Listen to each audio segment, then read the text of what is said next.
Hand over the keys. This car doesn't belong here. That's what her teenage son said, standing on my driveway like he owned the place, chin up, hands on his hips, like he was about to read me my rights or something, and before I could even blink, his mom had 911 on speaker, spinning a whole story about me being some kind of threat. You ever just be minding your business, washing your own car on a Saturday, and suddenly you're the criminal in your own neighborhood? The way she said standards, I swear, it landed like I was dirt under her shoes. That feeling stuck with me all day. And the wildest part? Everyone else acted like that was normal, like I was the one making a scene. Tell me, what would you have done? Because some Saturday mornings just take a turn you never see coming, and boy, that day set the tone for everything that followed. So there I was, just soaking up the sun, getting my Dodge Charger all shined up. Birds chirping, soap suds everywhere, just enjoying that simple rhythm rinse, scrub, repeat. I'd only moved into Willow Creek Estates 6 months back. Figured I'd landed in a quiet place where the worst you get is someone putting their trash out late. Guess how wrong I was. First sign of trouble? This kid, probably 17 or 18, standing across the street, just staring at my car like it had run over his dog or something. He kept watching, just burning holes into my back for 10 whole minutes. I ignored it at first, figured kids get bored easy, but then he marched right up and rapped on my driver's side window, not a friendly tap, more like you. Now, I put down my cloth and turned, keeping it cool. You learn to do that, being a black man in America. No sudden moves, no heat in the voice, just calm, neutral. Don't let anybody twist the story. He looked me dead in the eye, said, hand over the keys. This car doesn't belong in our neighborhood. Said our, with a look that made my skin crawl. For a second, I just stood there, stunned. What do you even say to that? The gall on this kid, barely old enough to drive, telling me my own car breaks the rules of his neighborhood. Before I could fire back, his mom showed up, blonde, hair pulled tight, business suit on a Saturday, phone in hand like a badge. Brandon, step back, she barked, but it wasn't for his safety. It was more like a general lining up her troops. Then she looked at me, chin high, disgust and satisfaction fighting for first place on her face. Sir, you need to understand that we have standards in this community. The word hung in the air, not rules, not suggestions. Standards, like a secret password only some folks ever get. I kept my hands visible, just in case. But she pressed the speaker on her phone and called 911 right there, cool as ice. Yes, I need to report a suspicious individual with a vehicle that doesn't fit our neighborhood aesthetic. I almost laughed this was her emergency. I'm washing my car, but suddenly I'm a suspect. She kept going, her voice all business. He became defensive, refused to provide identification, possibly armed. The lies just flowed, smooth as butter. Standing there, I felt this cold knot in my gut, not fear, just that old sense of, here we go again. I prosecuted cases like this before, folks weaponizing the law, making up emergencies just to put someone in their place. I'd read it 100 times in case files, never figured I'd be living it. The dispatcher was trying to clarify, but Mara, I decided that's what I'd call her, fit the look, couldn't give any real answers. She talked about community compliance and potential safety violations like she was reading from a manual. Brandon, the kid, started looking more nervous than tough. Maybe he was realizing his mom just kicked over a hornet's nest. Then Mara turned to me. The responding officers will want to see your registration and insurance. I'm Marlo Whitfield, HOA president. Once we clear this up, we can discuss more appropriate vehicle choices for someone in your position. That last part hit different. My position. She finally said it out loud. I didn't react, just stood there, steady, documenting every detail. 8 minutes later, Officer Johnson pulled up. Professional, polite, all business. You could tell right away he'd seen plenty of bogus calls in his career. He looked at me, then at my car, then at Mara, sizing up the situation. I handed him my paperwork before he even asked. Morning, officer. Just washing my car before it gets too hot. He checked the docs, nodding slowly, then asked, You're the homeowner? Yes, sir. Moved in 6 months ago. You could almost hear Mara grinding her teeth. This wasn't how her script was supposed to go. Ma'am, Johnson turned to Mara. When you called this in, you said there was an emergency.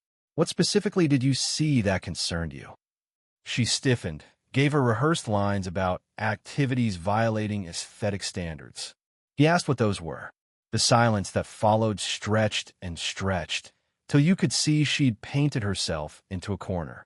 Residents are expected to use designated facilities, not conduct automotive activities in plain view. She was making up rules as she went. Johnson just looked at her, then back at me.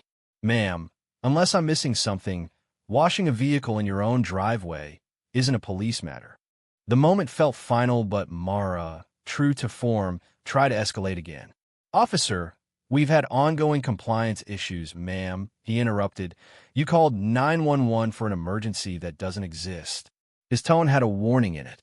Mara's eyes flickered, calculating. The cop left, but not before giving me a respectful nod. Have a good day, Mr. Carter. Nice car, by the way. He didn't drive off right away, just sat and watched, making it clear he'd documented every detail.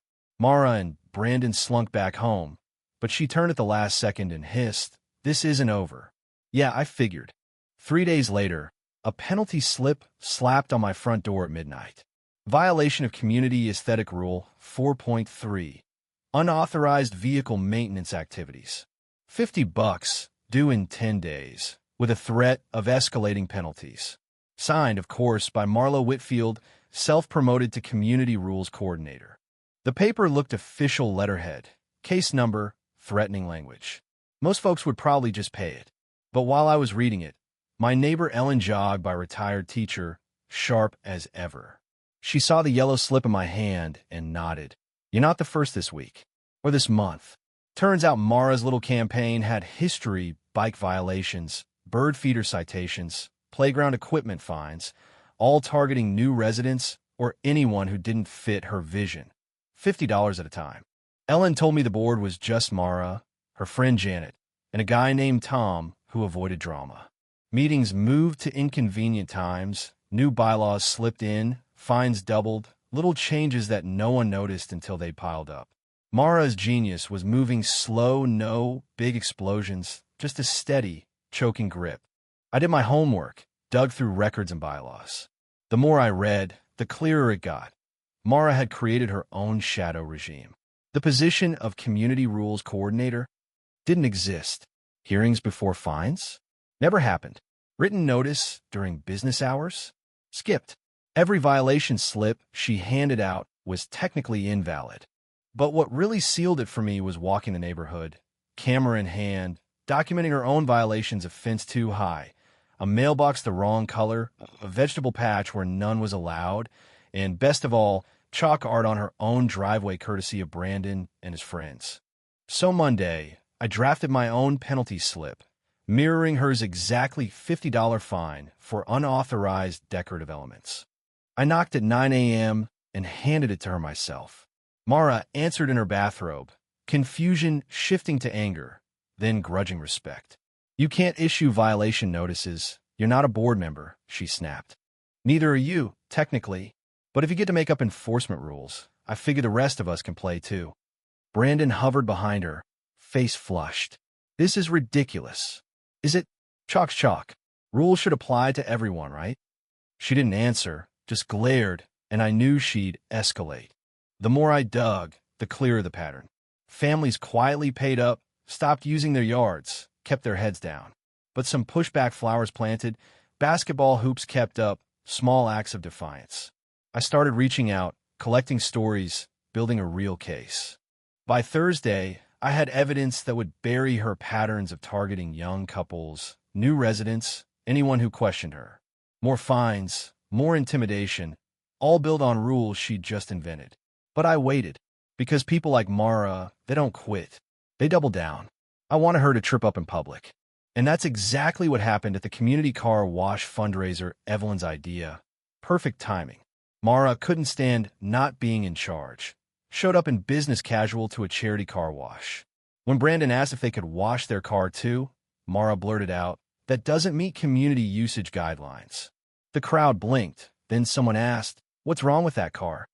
Mara scrambled, inventing new policies on the fly. But Evelyn had the bylaws handy and read them aloud, exposing every one of Mara's made-up rules.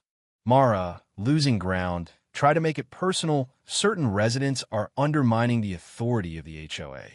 But then Tom, the fence-sitting board member, and even Brandon questioned her. Why can't we just wash the pretty car like everyone else? The whole crowd was watching. Mara tried to save face, but the moment was lost. For 5 minutes, she and Brandon helped wash cars with the rest of us. For 5 minutes, things felt normal. But she wasn't finished. Mara went silent for a day, then started new tactics, measuring my yard, calling in anonymous complaints, scheduling emergency meetings to expand her powers. Officer Johnson clued me in the police were documenting a pattern of harassment. So was I. When Mara scheduled her community protection forum, I came prepared: slides, audio, bylaw printouts, the works. She tried to sell the crowd on a new protection committee, more authority, immediate enforcement. Tom asked when the board had voted on that. Evelyn read the bylaws aloud again. When Mara showed pictures of my car and chalk art, Officer Johnson stood up and called her out, detailing all her bogus reports, how making false calls was a misdemeanor. That's when I introduced myself, clear and loud. My name is Miles Carter, district attorney for this jurisdiction. Dead silence. I detailed the harassment campaign, the false reports, the abuse. Mara's face went sheet white. You can't be, she whispered. But everyone heard her, and everyone heard the 911 call playback, her voice spinning lies. Residents realized the whole regime had been built on made-up authority, intimidation, and manufacture emergencies. People started to speak up. Tom, Evelyn, even Janet voted to remove Mara from every position she claimed. The crowd applauded. People hugged, compared stories, and you could see relief in their faces, maybe for the first time in months. But the real twist? It wasn't the downfall or even the policy changes and refunds the board had to pay. A week later, as I washed my car, Brandon showed up, sheepish, holding a cardboard heart. One side said, "I'm sorry." The other had a car, flowers, hearts, and "thank you for being nice to me." He handed it over, apologized for that first day, and asked me, real quiet, "Do you think people can change?" I told him, yes, if you own up and do better, you can always change. He smiled, for real this time. That was the victory. Not Mara gone, or fines paid back, or even transparency on the board. It was neighbors talking again, kids drawing chalk art without fear, people acting like a community, not just a collection of houses policed by power trips. 6 months on, I watched a new family move in, helped them unload, and said, "Welcome to Willow Creek Estates. It's a good place now." The pastel heart Brandon made still sits under my porch light. A reminder that even the nastiest fights can bring out what's best in people if you refuse to back down when it counts. So tell me, was there a moment in this story that made you mad? Or one that gave you hope? Drop your thoughts below, share your own experiences, and let's talk about what real fairness looks like, not just in the rule book, but on every street, every Saturday, everywhere we live.